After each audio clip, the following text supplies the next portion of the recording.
பாரு. வணக்கம் பாரதி. எப்படி இருக்கீங்க? நல்லா இருக்கேன். நீங்கள் எப்படி இருக்கீங்க? பண்ணையெல்லாம் எப்படி இருக்கு? அருமையாக இருக்குது. வணக்கம் பிரபாகரே, உங்கள் பிஸ்னஸ் பற்றி சொல்லுங்கள். வணக்கம் பாரதி. நம்ம 2013 இருந்து இப்போது மார்க்கெட்டிங் ஒர்க் பண்ணிட்டு இருக்கிறோம். கடந்த ஒரு 13 வருஷமாக ஒர்க் பண்ணிட்டு இருக்கிறோம். அது இல்லாமல் வந்து நம்ம வீட்டில் காலங்காலமாக வந்து மாடுகள் வளர்க்குறது நம்ம ஒரு குலத்தொழிலாகவே இருக்கும். இப்போது நம்ம 2024 தான் நான் தனிப்பட்ட முறையில் மாடு வளர்ப்பு இதில் ஈடுபட்டு இருக்கோம். நம்ம 2024 இவங்களை கூட்டம் தான். இப்போ கடந்த ஒரு 3 மாதத்துக்கு முன்னாடி இவங்க 2 பேரும் வந்திருக்காங்க. சரி சரிங்க. அது இல்லாமல் இன்னும் ஒரு 4 மாதத்துக்குள்ள இன்னும் ஒரு 4 மாடுகள் வந்து நம்ம வாங்கி வளர்த்து ஒரு பண்ண வைக்கிற ஒரு தொழிலில் ஈடுபடணுங்கிற ஒரு ஆசையில் பண்ணிட்டு இருக்கிறோம். ஓகேண்ணா. அது இல்லாமல் கோழி வளர்க்குறோம். இதெல்லாம் உங்களோட கோழிங்களா? இதெல்லாமே நாட்டுக்கோழி நல்லா நிறைய இருக்குங்களே. சரி சரி சரி. இதுக்கெல்லாம் தீவனமெல்லாம் என்ன பண்ணுறீங்க? நம்ம தீவனம் வந்து பார்த்தீங்கன்னா முப்பத்தொன்று வகையான புல் வந்து விவசாயம் பண்ணிட்டு இருக்கோம் மாடுகளுக்கு. சரி சரி சரி சரி. ஓ, இதுதான் அதுங்களா? ஆமாங்க. சரி, இதுலலாம் புல்லெல்லாம் இருக்காது போல். துணை இருக்காதுங்க.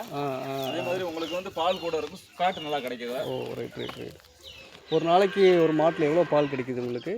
நம்ம இவங்க வந்து ஒரு நாளைக்கு சராசரியாக 16 லிட்டர் 17 வரைக்கும் இருக்காங்க. Super super. அவங்க 2 பேரும் 15 லிட்டர் இருக்காங்க. சரி சரி சரி சரி சரி சரிங்க. அது இல்லாமல் ஒரு கெடரி கண்டு இருக்குது, ஒரு கெடா கண்டு இருக்குது. கண்ணுக்குட்டி இருக்குது, அந்த சைடு இருக்குது. பார்த்தேன், நான் வர வழியில் பார்த்தேன். சரி சரிங்க. இது எப்படி ஃபுல் ஃப்ளெட்ஜாக இறங்கி நீங்கள் இதை செய்யலான்னு இருக்கீங்களா எப்படி? நம்ம இனி வர காலத்தில் வந்து முழுமையாக அதில் ஈடுபடலான்னு ஒரு தொலைநோக்கு பார்வையோடு தான் நம்ம செஞ்சுட்டு. சரிங்க சரிங்க சரிங்க. இதுக்கு முன்னாடி ஒரு 15 வருஷம் நீங்கள் ஒர்க் பண்ணியிருக்கீங்கம்மா? 15 வருஷம் ஒர்க் பண்ணிட்டு இருக்கோம். காலங்காலமாக நம்ம வீட்டில் வந்து மாடு இருக்கும். மாடு இல்லைன்னா நம்ம வீடு வந்து ஒரு நிறைவாக இருக்காத மாதிரி ஒரு உணர்வு இருக்கும். சரிங்க சரிங்க. எப்பயுமே ஒரு மாடு வீட்டில் இருந்துகிட்டே இருக்கும். Right right. முழுமையாக வந்து அந்த தொழிலில் ஈடுபடலாம் அப்படிங்கிற ஒரு ஆசையில் நம்ம செஞ்சுட்டு இருக்கிறோம். சரிங்க சரி. இது உங்களுக்கு எப்படி ஃபேமிலியிலேருந்து உங்களுக்கு சப்போர்ட்லாம் எப்படிங்க? எல்லாமே சப்போர்ட் இருக்காங்க. அப்படின்னா தான் நம்ம அந்த பிஸ்னஸை சக்ஸஸாக பண்ண முடியும். நான் வந்து இல்லைன்னா வந்து கண்டிப்பாக கண்டிப்பாக கண்டிப்பாக. பாலெல்லாம் எப்படி இங்கேயே வந்து வாங்கிக்கிறாங்களா எப்படிங்க? இல்லை நீங்களே பக்கத்தில் இருக்கவங்கள்ட்ட பார்த்து நான் முன்னாடி பார்த்து நீங்கள் பால் கறந்து வச்சுருக்கும் போது எல்லாமே இங்கேயே வந்து வாங்கிக்கிறாங்க.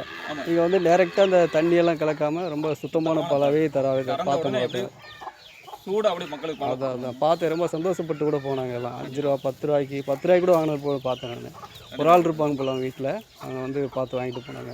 சந்தோஷம் வந்து எல்லாருமே நம்மள்ட்ட ரொம்ப சந்தோஷங்க.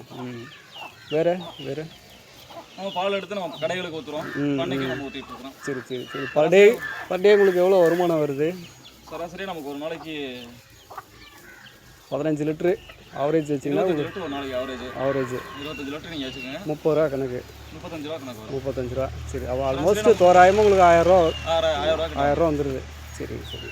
அதுக்கு நமக்கு அவங்களுக்கு தீவனம் கொடுக்கறத வந்து அதில் ஒரு 300 ரூபா 400 ரூபா போயிடும். நம்ம உழைப்புக்கு ஏற்ற ஊதியம் கிடைக்கும். இப்போ இந்த கோழி எல்லாமே நிறைய வச்சுருக்கீங்க போல். இதெல்லாம் நம்மளோட இடம் போல். இப்போ நீங்கள் எக்ஸ்டெண்ட் பண்ணணும் அப்படின்னா இந்த இடத்தையெல்லாம் நீங்கள் வந்து கொஞ்சம் எல்லாம் மட்டப்படுத்தி என்ன எக்ஸ்டெண்ட் பண்ணலான்னு இருக்கீங்க போல். சுத்தப்படுத்தி கொஞ்சம் இடங்கள் எக்ஸ்ட்ரா நம்ம இடம் எடுத்து இன்னும் ஒரு 4 மாடு சேர்க்கும் இடம் அதிகமாக தேவைப்படும். அதுக்கேற்ற மாதிரி நம்ம பிளான்லாம் இருக்குது. சரிங்க. இடம் சுத்தப்படுத்தி எல்லாமே பண்ணி கொட்டம் போட்டு இது பண்ணோம். இப்போ நம்ம வீட்டுக்குள்ளே தான் எல்லாமே பயன்படுத்திட்டு இருக்கிறோம். Okay okay. கட்டி எல்லாமே மழை காலத்தில் வீட்டுக்குள்ளே கட்டிட்டு இருக்கிறோம். மற்ற என்ன எக்ஸ்ட்ரா 4 மாடு வாங்கும்போது அதுக்குன்னு தனிப்பட்ட முறையில் கொட்டை அமைச்சு பண்ணுறதுக்கு நம்ம ஏற்பாடு பண்ணிக்கிட்டு இருக்கிறோம். சரி, சந்தோஷங்க. நன்றி. நல்லா உங்களோட ஃபியூச்சர் பிஸ்னஸ் வந்து நல்லா டெவலப் ஆக எங்களோட வாழ்த்துக்கள். சரிங்களா?